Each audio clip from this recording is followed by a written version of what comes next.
Bom dia, irmãos, shalom. Quantos estão felizes? Quantos tiveram um momento abençoado aí no momento da adoração?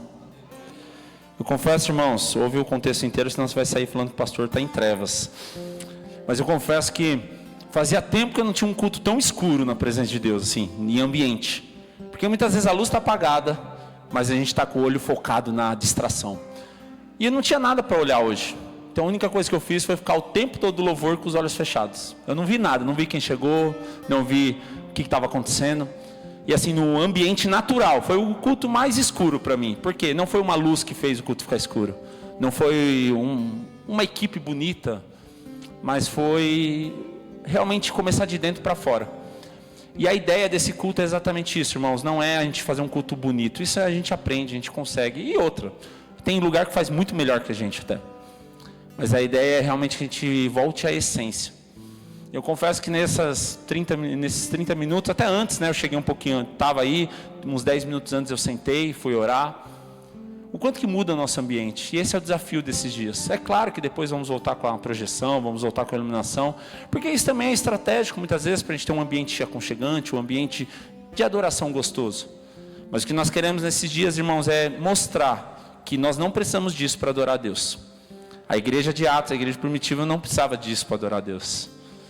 A igreja de Atos, a igreja primitiva, não precisava de um empurrão. Vai lá, vai, não para não.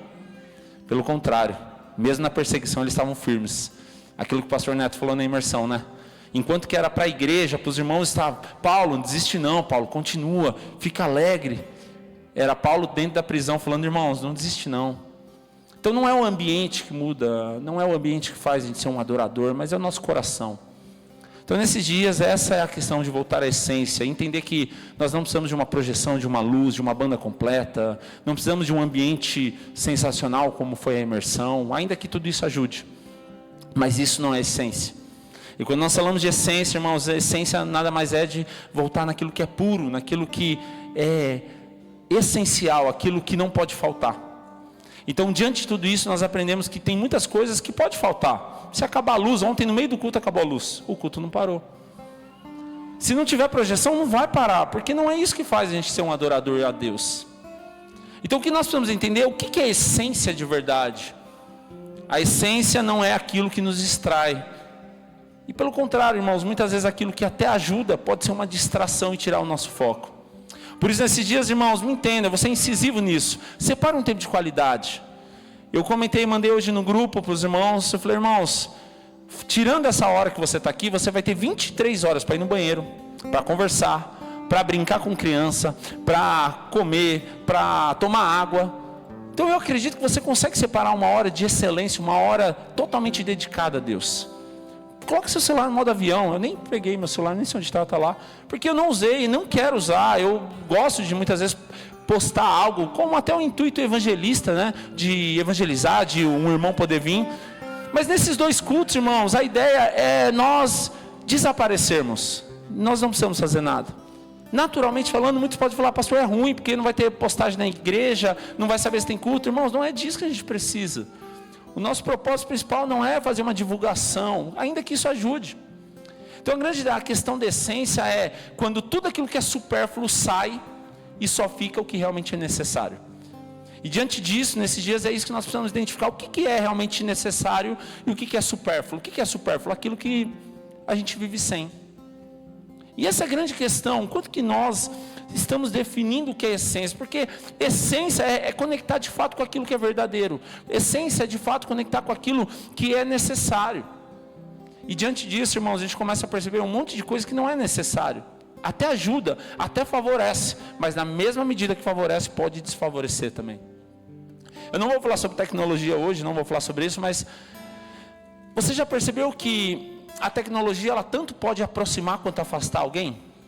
Se você conhece alguém no Japão, a tecnologia ela é ótima, porque ela faz você ter um relacionamento, ver olho a olho, através do vídeo, né, através de uma chamada de vídeo, uma pessoa que está a mais de não sei quantos mil quilômetros de você. Agora, a tecnologia, o mesmo poder que ela tem de aproximar alguém, ela tem de distanciar também. Às vezes você está dentro de casa com 3, 4 pessoas, cada um no seu ambiente, no seu celular, chamando para almoçar pelo celular. Isso é terrível. Isso mostra o quanto muitas vezes a gente está tão perto, e ao mesmo tempo tão longe. E a nossa vida com Deus não é diferente. Muitas vezes a nossa vida com Deus é exatamente isso. A gente gosta de postar que está lendo a Bíblia, mas a gente perde mais tempo tirando a foto para postar no Instagram que a gente está lendo a Bíblia do que de fato lendo a Bíblia. A gente perde mais tempo dizendo que a gente está fazendo um propósito com Deus do que fazendo um propósito de fato. E essa é a grande questão, o que é essência para nós? Essência, se você pesquisar no dicionário, é tudo aquilo que é básico, aquilo que é fundamental, aquilo que não dá para viver sem, aquilo que é central. E esses dias é essa a ideia. Existe um produto muito conhecido, a Coca-Cola. Quem conhece Coca-Cola? Quem gosta de Coca-Cola? Eu fui liberto há 1 ano e meio, glória a Deus, né, Evandro? O Evandro faz parte, é um dos incentivadores da vida saudável.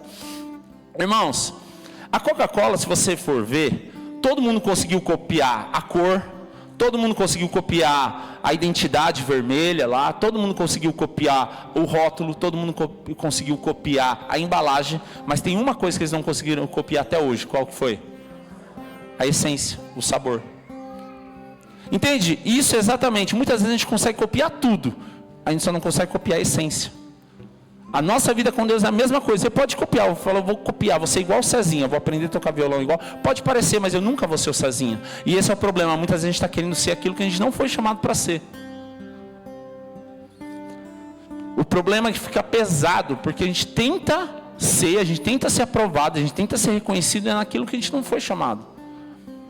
Isso é um problema, porque muitas vezes a gente está tentando ser o que a gente não é. A gente pode copiar tudo, a gente pode copiar o modelo de uma igreja, a gente pode copiar a palavra de alguém, a gente pode copiar o louvor de alguém, mas a gente não vai ser aquilo.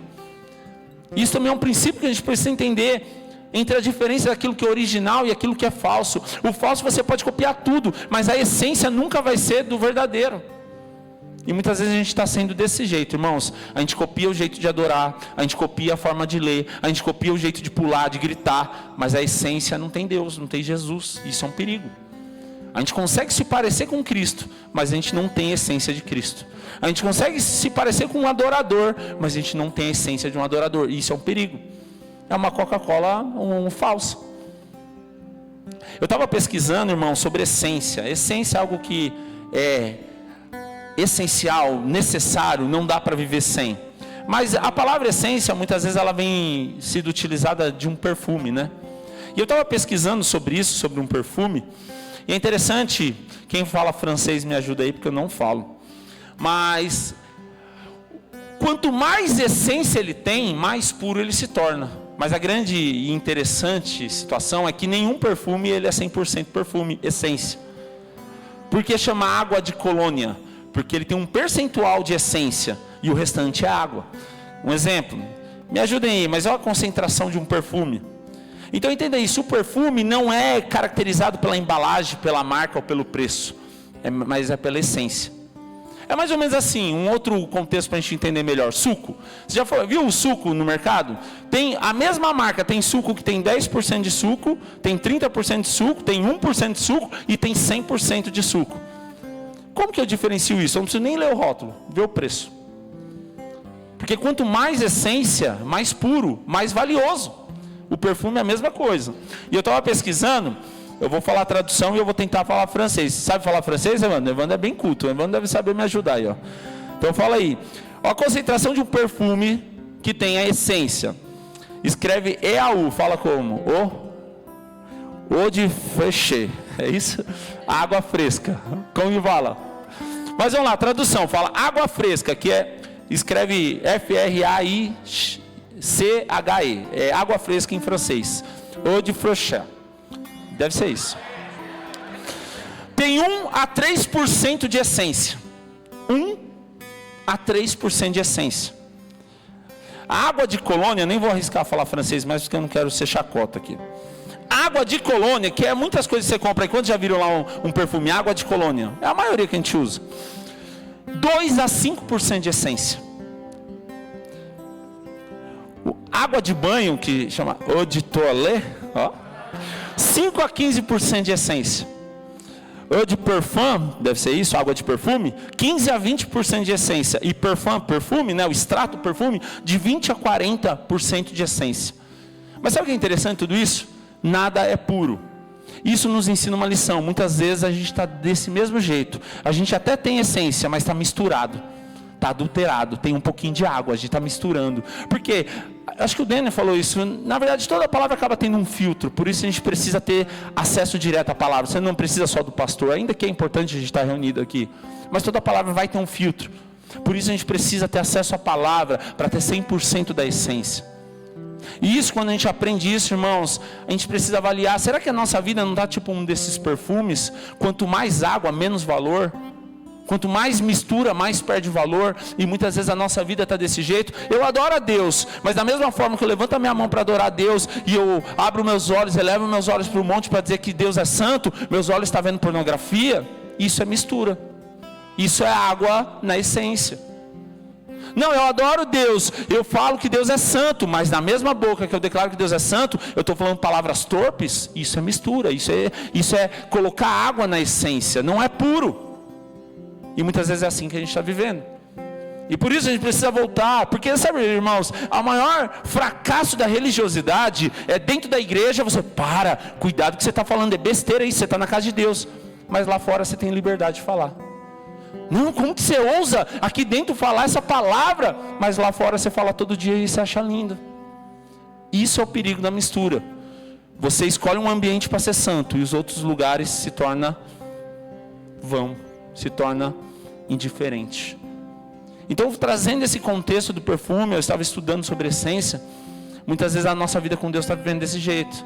Eu amo a Deus, mas a água está misturando e eu estou vivendo outras coisas. É interessante, Tiago diz que nós não podemos, na mesma fonte, jorrar águas amargas e águas doces. E muitas vezes a gente está fazendo essa mistura, e essa mistura é um problema. A Bíblia lá em Coríntios, irmão, 2 Coríntios, não é a base, não vou abrir para a gente ganhar tempo. 2 Coríntios 2, versículo 15 a 17, diz que nós somos o aroma de Cristo. E para aqueles que estão sendo salvos, nós somos um aroma agradável, de vida. Mas para aqueles que estão se perdendo, é cheiro de morte. A grande questão é que tipo de aroma nós estamos exalando. Um aroma que agrada a Deus, um aroma que as pessoas olham e falam, ele é diferente.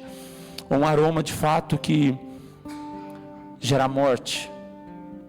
Sabe, irmãos, o maior questionamento que eu estou fazendo esses dias é, sem eu abrir a boca, será que as pessoas querem ir para a igreja pelas minhas atitudes? Ou será que eu preciso provar para elas pela minha fala? Isso é talvez difícil, talvez incoerente. Então essa é a grande questão. O quanto mais essência, isso é interessante também num perfume, quanto mais essência, maior é a durabilidade da fixação do perfume. Quanto mais essência de Deus você tiver, mais você vai se parecer com Ele e mais vai durar essa santidade. Quanto menos essência, acabou o culto, daqui 1 hora você está falando um monte de besteira. Quanto mais essência, vai durar. E essa é a grande questão.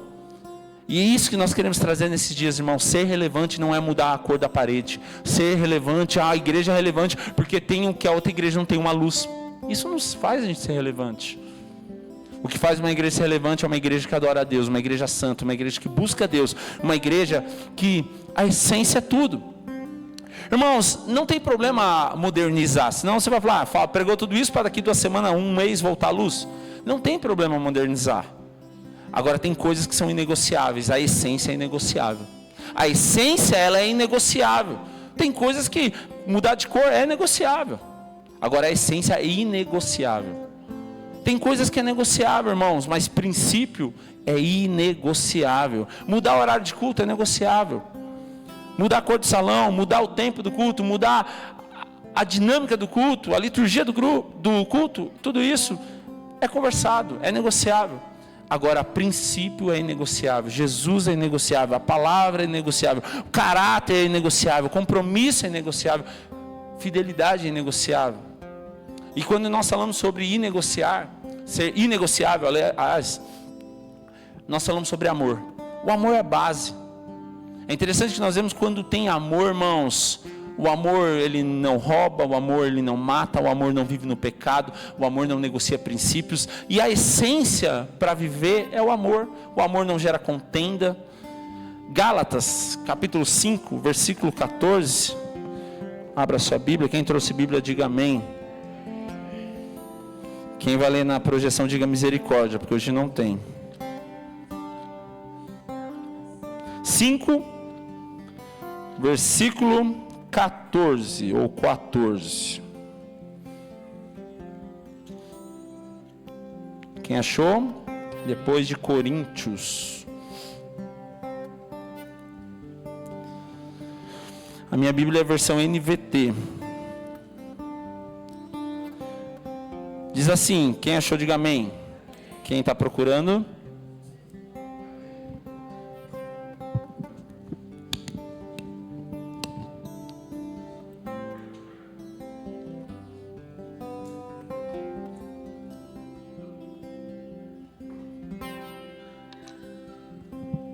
Amém? Todos acharam?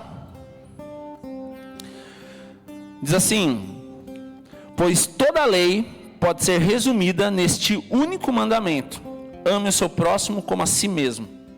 É interessante que Paulo diz aqui, em Romanos ele vai dizer isso também, que a lei se resume no amor. E aqui ele está resumindo no amor ao próximo. É interessante que muitas vezes a gente quer ser tão santo e tão religioso, tão espiritual, que a gente fala, eu amo a Deus e nada mais importa. Mas qual que é a maneira de eu expressar meu amor a Deus? A quem eu vejo. Então a Bíblia está dizendo sobre a importância do amor. E como que eu provo essa essência do amor? Assim, quando a gente lê sobre Atos, não sei quem está lendo com a gente, nós estamos hoje no versículo 13 e 14. É interessante que nós vemos que a questão, que como que eles veem que eles eram diferentes? O amor um pelo outro. Vendiam tudo, se doavam, abriam mão de tudo, mesmo diante de perseguição eles se doavam. Isso era um amor, que isso transparecia ao ponto de eles ver que eles eram diferentes, antes de ver o amor deles e o relacionamento deles com Deus. Então quando nós trazemos a essência ao amor, nós vemos que tudo muda. E talvez você fale, mas isso eu já conheço, mas a grande questão é quanto que nós temos amor, porque irmãos, não adianta ter muita estratégia se não tiver amor. Nós precisamos de menos estratégia e mais amor. Olha para o seu irmão e diz assim, a gente precisa de menos estratégia e mais amor. Diga assim, a gente precisa de menos razão e mais vida, mais essência. Amém. Então eu quero começar a palavra com os irmãos. Abra sua Bíblia em Apocalipse, capítulo 2. Apocalipse, o último livro da Bíblia, né?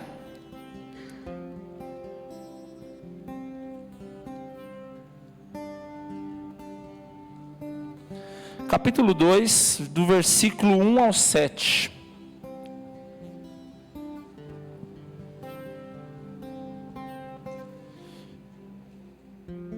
Quem achou, diga amém. O Pablo ministrou ontem aqui no culto de jovens e ele usou esse mesmo texto. Nós não conversamos, não combinamos, não falamos sobre a palavra. E interessante que foi num contexto diferente também, então bênção demais. Amém?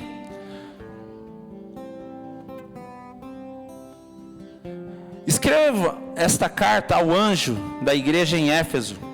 Esta é a mensagem daquele que segura na mão direita as 7 estrelas, daquele que anda entre os 7 candelabros de ouro.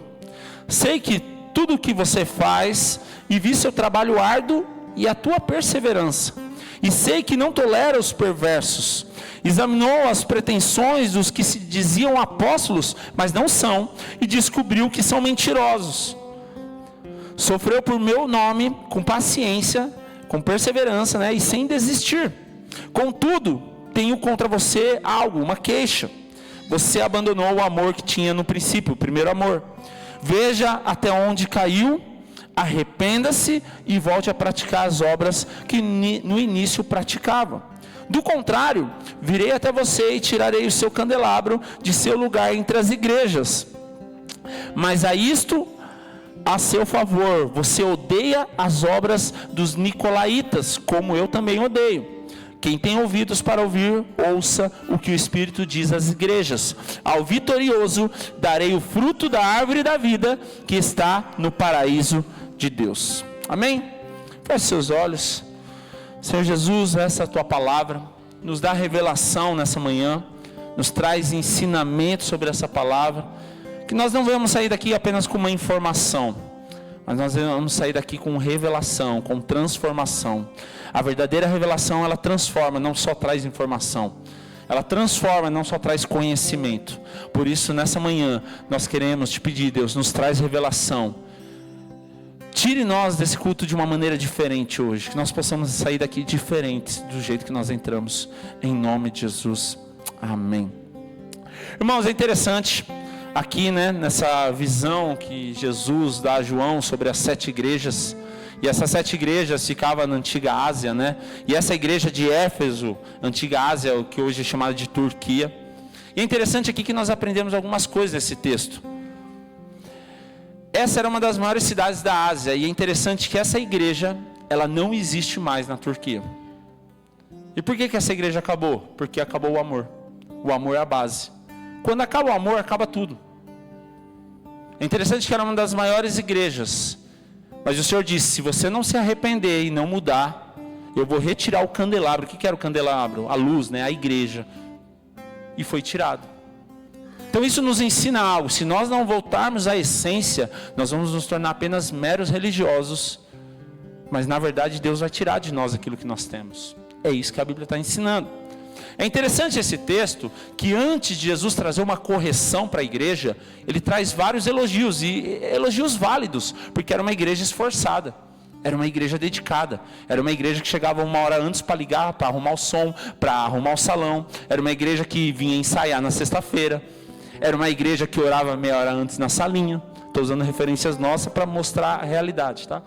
Era uma igreja que organizava tudo, era uma igreja esforçada. E Jesus, ele começa a trazer alguns elogios a respeito disso. E isso mostra que muitas vezes a gente acha que a gente está vivendo o melhor de Deus porque a gente faz coisas boas. E Deus mostra, Jesus está mostrando para a igreja que não é porque você faz tudo isso que você está bem. Só ligou o piloto automático. Olha o que ele diz, primeira coisa no versículo 2, ele faz um elogio, ele diz assim, eu conheço as suas obras, o seu trabalho árduo e a sua perseverança.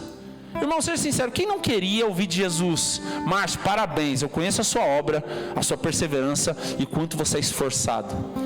Você queria ouvir isso, Léo? Quem não quer ouvir isso? Então o primeiro elogio, Jesus começa elogiando a igreja. O segundo elogio que nós vemos nesse texto, versículo 2 ainda, é mais uma virtude de um crente. Ele diz assim, eu sei que você não pode tolerar homens maus. Pelo contrário, né? Você não é a favor dos falsos apóstolos, aqueles que... E você faz a prova daqueles que estão sendo mentirosos. E você descobriu que eles são impostores. Ou seja, mais um elogio. Você é alguém que não está se curvando. Você é alguém que não está negociando princípios. É mais um elogio que Jesus está fazendo sobre a igreja. Quem não queria ser elogiado assim? E é interessante que ele continua, no versículo 3, ele diz, você tem perseverado e suportado sofrimentos por causa do meu nome e não tem desfalecido. Irmãos, quão poderoso é chegar a Jesus diante de nós e falar, muito bom, Thiago, porque você não está desistindo, você foi injustiçado, você está sofrendo, Evandro, você está de parabéns, porque está difícil, mas você não desistiu. É isso que Jesus está fazendo para a igreja. Irmãos, é muito bom ser elogiado por Jesus, é muito bom ouvir sobre as virtudes que está acontecendo na igreja, e Jesus está fazendo isso. E ele continua, no versículo 6, há mais um elogio. Aqui ele diz, né? Há mais uma coisa ao seu favor. Você odeia as práticas dos nicolaítas, como também os odeia. O que é nicolaítas? Do grego vem Nicolau, né? Que era um grupo que se opunha aos ensinamentos cristãos, ou seja, alguém que trazia divisão na igreja, alguém que trazia uma distorção da palavra para pregar um outro evangelho. E ele está dizendo, eu me agrado de vocês porque vocês não têm negociado e vocês não têm permitido que há uma mistura no evangelho está entrando. Esse grupo de nicolaítas era aqueles que estavam distorcendo as práticas da igreja primitiva. Era aqueles que estavam corrompendo a fé. E vamos ser sinceros com a gente, né, irmãos? Hoje acontece isso no meio da igreja. Sempre tem aquele que vai lançar uma palavra de dúvida. Você tem certeza? É isso mesmo que você acredita? E Jesus, ele está elogiando a igreja de Éfeso nesse sentido. Você é uma igreja que não é a favor dessas coisas, você corta, alguém veio falar mal, você corta e fala, não quero compactuar com isso. É isso que Jesus está dizendo sobre a igreja. Então, irmãos, diante de tudo isso, há muitos elogios, é muito bom ser elogiado, e talvez a gente vive nessa maneira, é muito bom quando a gente chega aqui, o pastor elogia, o irmão elogia, o líder elogia, isso é bom, é lógico que é agradável, mas isso não pode ser a essência, isso não pode ser o que nos move. E Jesus, ele vai mostrar isso diante disso, no versículo 4, ele diz assim, mas eu tenho algo contra você. E eu acabei de dizer, irmãos, quantas vezes a gente não quer ouvir um elogio de Jesus? Quem quer ouvir um elogio de Jesus? Mas quantos querem ouvir a exortação, a correção de Jesus dizendo assim: Amanda, eu tenho algo contra você. Cezinha, eu tenho algo contra você. Cláudio, só usei o pessoal do louvor, né? Deixa eu usar outras pessoas. Bruno, tenho algo contra você. E aqui há um ensino, ele diz assim: você é esforçado, você é dedicado, você trabalha, você é compromissado, mas eu tenho só uma coisa contra você. Você abandonou o primeiro amor. Você abandonou o amor do início. Resumindo, irmãos, o que Jesus está dizendo? Tudo isso que você faz não serve de nada se não tiver amor. 1 Coríntios 13.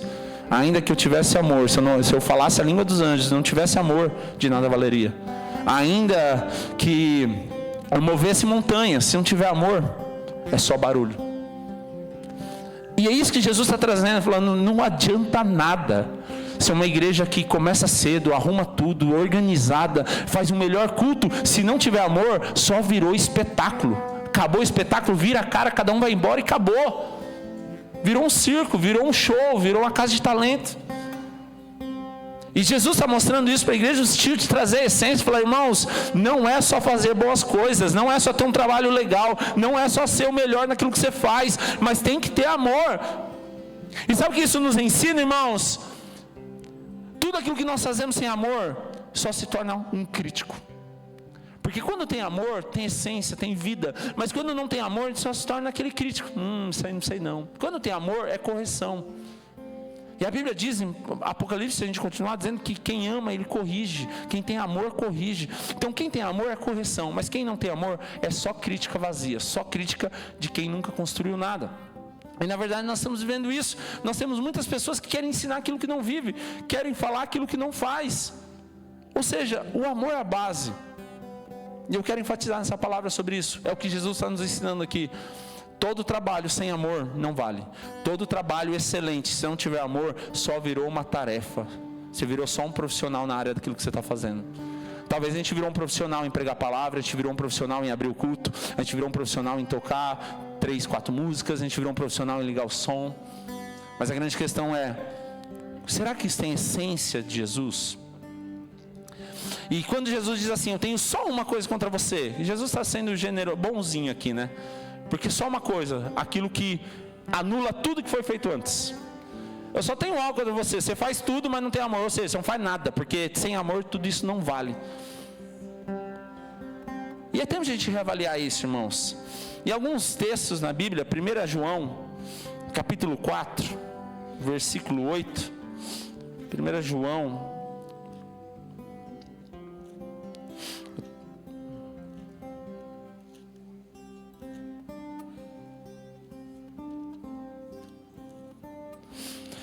Depois de 1 e 2 Pedro.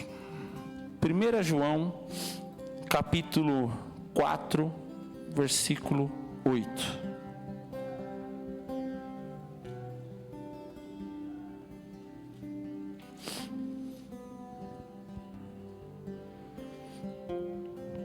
Amém? Acharam? Diz assim: quem não ama, não conhece a Deus, porque Deus é amor. Pula para o versículo 19, mesmo texto, mesmo capítulo. Amém? Acharam? Nós amamos porque Ele nos amou primeiro.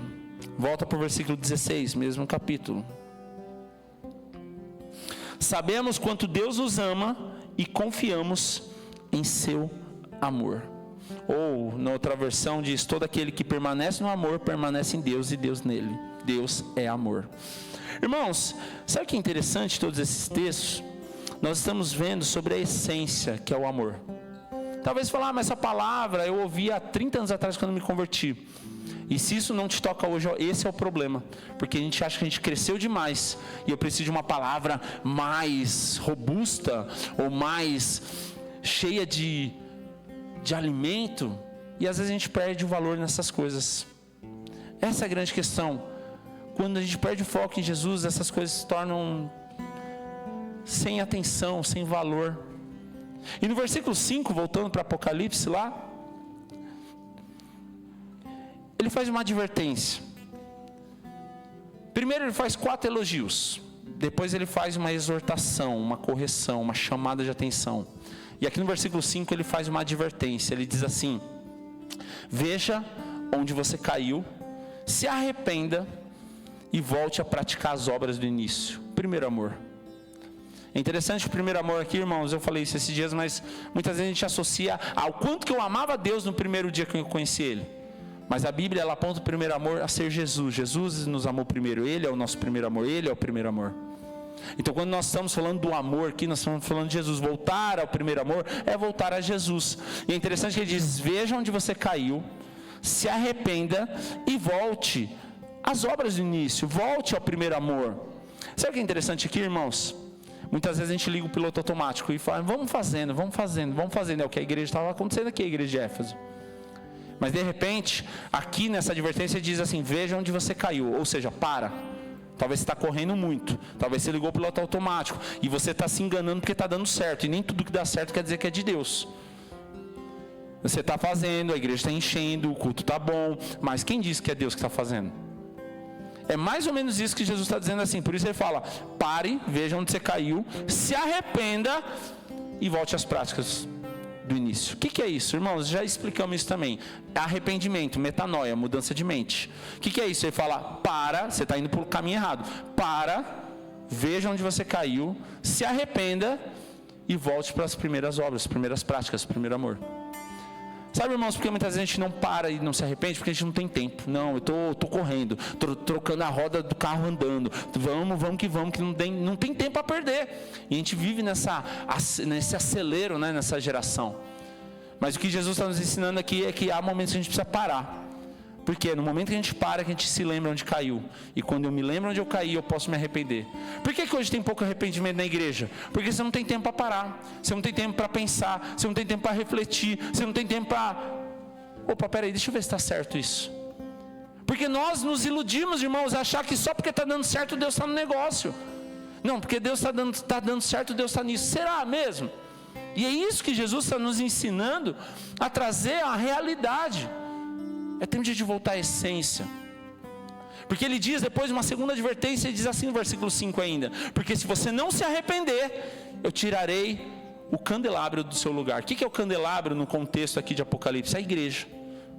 Os anjos, as estrelas são os anjos, né? O anjo da igreja, que algumas traduções dizem como um pastor. Agora, o candelabro é a luz, é a igreja. E Jesus está dizendo assim: se uma igreja não se arrepender, a igreja vai ser removida. E é isso que aconteceu nessa igreja de Éfeso. Essa igreja não existe mais, ela foi destruída. Por quê? Porque faltou arrependimento, faltou voltar ao amor. Isso tem que trazer um ensino para nós, irmãos. Porque o verdadeiro arrependimento não é aquele que só produz lágrimas, ou aquele que só o seu joelho cai no chão aqui. Mas o verdadeiro arrependimento é aquele que te tira daqui e você começa a ser uma pessoa diferente. A sua ação é diferente, o seu caráter é diferente. Isso é o verdadeiro arrependimento. E Jesus está dizendo assim: pare, veja onde você errou, se arrependa e volte para as boas práticas. Jesus está dizendo assim: pare, não adianta você só ficar fazendo tarefas e achar que só o elogio te satisfaz. Isso é distração. Volte à essência. Aí você volta a fazer. Porque quando você faz com a essência correta, irmãos, é recebido por Deus. Agora, quando a gente faz com propósito, a motivação errada, Deus não recebe. Eu posso fazer a minha melhor adoração, eu posso fazer a minha melhor pregação, eu posso receber os irmãos no melhor dia, eu posso ser o melhor no estacionamento. Se não tiver essência, não tiver amor, Deus não recebe. Essa é a questão do que Jesus está nos ensinando nessa carta. Por isso ele diz: não adianta fazer. Você está enganando o seu pastor, está enganando o seu casamento, você está enganando sua família, você está enganando o seu chefe, você está enganando tudo. Mas Deus a gente não engana. E é isso que Jesus está dizendo assim: é melhor parar, reavaliar, recalcular a rota, aí depois você volta a fazer. É isso que Jesus está dizendo aqui. E ele termina dizendo depois o que? Ao vencedor, todos que têm ouvido ouçam. Isso é interessante. Ele diz: ao vencedor... Ele diz às igrejas que dará o direito de comer da árvore da vida. O que é a árvore da vida? Que está no jardim, no Éden. A árvore da vida é que dá direito à salvação. A árvore do conhecimento do bem e do mal que Adão comeu, não cabe a gente entrar no estudo teológico agora sobre isso, mas trouxe informação, trouxe poder, trouxe conhecimento. Mas a árvore da vida, aqui que nós falamos, né, como ele diz, a árvore da vida é aquele que traz relacionamento, traz salvação. Talvez nós estamos, irmãos, tão ludibriados em querer tanto conhecimento, reconhecimento, que nós estamos atrás da árvore do conhecimento do bem e do mal. Foi o que Adão e Eva fizeram. Mas isso não dá vida, isso gera morte, isso gera divisão, isso gera perda de relacionamento. Mas Jesus está dizendo assim: ao vencedor, aquele que se arrepender, aquele que mudar a rota, aquele que voltar à essência, aquele que voltar ao primeiro amor, eu te darei ao vencedor a árvore da vida. E ele, o que? Reinará junto. Ou seja, isso é uma mudança de direção, irmãos, a viver um propósito com Deus. Agora o que a gente precisa entender é que Jesus, ele é a essência. Jesus, ele é a essência. E não tem como a gente falar de Jesus se a gente não falar de amor. Eu quero concluir com 1 Coríntios capítulo 13. Abra sua Bíblia, 1 Coríntios. 1 Coríntios é depois de Romanos. Os Evangelhos, daí vem Atos, Romanos, 1 Coríntios.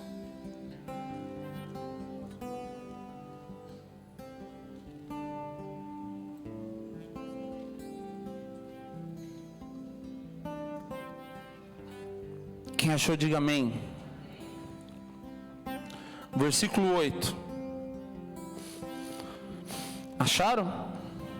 Diz assim: um dia a profecia, línguas e conhecimento desaparecerão e cessarão, mas o amor durará para sempre. Sabe o que isso está nos ensinando, irmãos? Mais ou menos o que Salomão demorou para perceber. Tudo o resto é vaidade, tudo o resto vai passar, tudo o resto não tem valor. O que Paulo está dizendo assim: um dia, conhecimento, a profecia, a línguas, tudo vai passar, vai cessar. Mas há uma coisa que não vai passar, é o amor. E o versículo 13, ele conclui esse capítulo dizendo assim: agora pois permanece a fé, a esperança e o amor. Porém o maior deles é o amor. Esse texto nos ensina algo muito poderoso, irmãos. Eu demorei muito para perceber isso. Mas a grande questão é, Paulo faz um paralelo entre a fé, a esperança e o amor. E ele diz que permanecem os três. Não é que só vai permanecer o amor, que ele diz que permanecem os três: a fé, a esperança e o amor. Mas ele diz que o maior é o amor. Sabe por quê? Porque o que é fé, irmãos? Fé nada mais é, eu tenho fé porque eu creio que algo vai acontecer. Então tem um retorno. O que é esperança? Esperança nada mais é, eu tenho esperança porque a minha expectativa é que algo aconteça. Também tem um retorno. Ou você espera por um retorno. Agora, por que o amor é o maior deles? Porque o amor é o quê? O amor nada espera em troca. O texto você lê em casa vai falar que o amor tudo sofre, não se enche de vaidade, não age com má intenção ou mau testemunho. Tantas coisas que nós vemos aqui, né? Que ele é paciente, ele não tem presunção, ele não é ciumento, ele não tem orgulho. Então, quando nós lemos tudo isso, está mostrando o que tem de valor de fato. Isso é essência. Não tem como ter uma vida com Deus se não tiver essência, amor. Sabe por quê? Sabe o que me faz eu não falar mal do Cláudio? Não é porque eu apenas acho ele um cara legal. Porque isso é gosto. Talvez um dia eu não ache, eu vou ficar chateado. E se eu não amar ele, eu vou falar: Wesley, deixa eu te contar um negócio. Sabe o Cláudio? O que vai nos impedir de fazer isso é uma palavra chamada amor. Não só palavra, né? Viver o amor. Porque quando eu amo, eu não injustiço ninguém, eu não falo mal de ninguém, eu não prejudico ninguém, eu não mato ninguém, eu não roubo ninguém. Aí a gente volta lá no primeiro texto, tanto Romanos como Gálatas diz que você quer resumir o amor? Quer resumir os mandamentos? Se resume no amor. E para finalizar, primeiro versículo, continuando aí, capítulo 14. É interessante que depois que Paulo fala sobre o amor, ele vai falar agora sobre dons de línguas e profecias, né? E é interessante que ele começa assim, e é isso que eu quero enfatizar para a gente orar. Versículo 14, capítulo 14, versículo 1. Acharam aí? 1 Coríntios 14 diz assim: que o amor seja seu maior objetivo. Aí ele vai continuar dizendo, né? Não tem problema você desejar, né, ter dons, mas ele falou que o amor seja seu principal objetivo. Porque não adianta ter dons se não tiver o amor. É disso que Paulo está dizendo. Aí faz a gente trazer uma reflexão hoje, irmãos. O que a gente está buscando? Porque talvez a gente está buscando, o meu sonho é orar em línguas, o meu sonho é pregar na igreja, o meu sonho é ser um ministro, o meu sonho é ser pastor. Não tem problema nenhum nisso. Mas Paulo diz assim, que o seu maior objetivo seja o amor. E eu creio que isso nos ensina uma lição, irmãos. A gente reavaliar o que é principal para nós. Qual que é o princípio, qual que é o objetivo do nosso coração. O que nós estamos buscando. Qual que é a nossa intenção. Qual é o que nós almejamos hoje. Porque se eu almejo ser um guitarrista da igreja, o dia que não me derem a oportunidade eu vou embora. Porque o meu sonho não foi concluído. Se eu almejo ser o líder de jovens da igreja, o dia que não me reconhecerem eu vou embora. Porque o meu objetivo não foi alcançado. Agora, se a gente entende que tudo isso pode ser muito importante, mas que o nosso objetivo é o amor, nada vai me frustrar. Por isso que diz, agora pois permanece a fé, a esperança e o amor. Mas o maior deles é o amor, porque o amor não espera nada em troca. Deus fazendo ou não fazendo, Ele continua sendo Deus. Deus fazendo ou não fazendo, Ele continua sendo santo. Deus fazendo ou não fazendo, Ele continua sendo soberano. É sobre isso. O amor nada espera em troca. Queria te convidar a fechar seus olhos.